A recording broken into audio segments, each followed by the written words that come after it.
اللہ نے تمہارے لیے تمہاری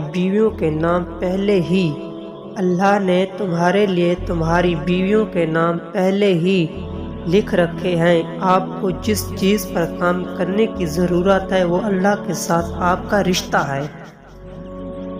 ایک آدمی جو آپ کو اللہ کی طرف لے جائے اور گناہ کی طرف نہ لے وہ ہمیشہ انتظار کے لائق ہے۔ نبی کریم صلی اللہ علیہ وآلہ وسلم نے فرمایا، جب میاں بیوی ایک دوسرے کو محبت کی نگاہ سے دیکھتے ہیں تو اللہ تعالیٰ ان دونوں کی طرف رحمت کی نظریں سے دیکھتا ہے۔ صحیح بخاری۔ جب ایک آدمی شادی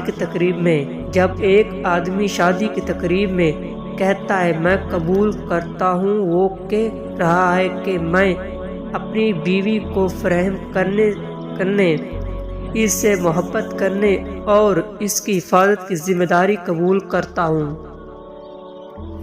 محبت جب اللہ کے لیے ہو تو وہ کبھی نہیں مرتی۔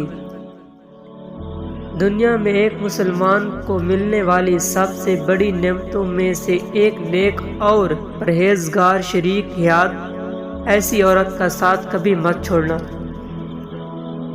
نبی کریم صلی اللہ علیہ وآلہ وسلم نے فرمایا، جو عورت اس حال میں فوت ہو جائے کہ اس کا شوہر اس سے راضی ہو وہ جنت میں داخل ہوگی۔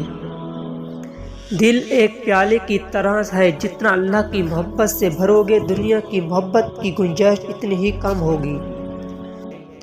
سچی محبت تو نکاح کے بعد ہی ملتی ہے، اس سے پہلے تو بس دھوکے اور امتحان ملتے ہیں۔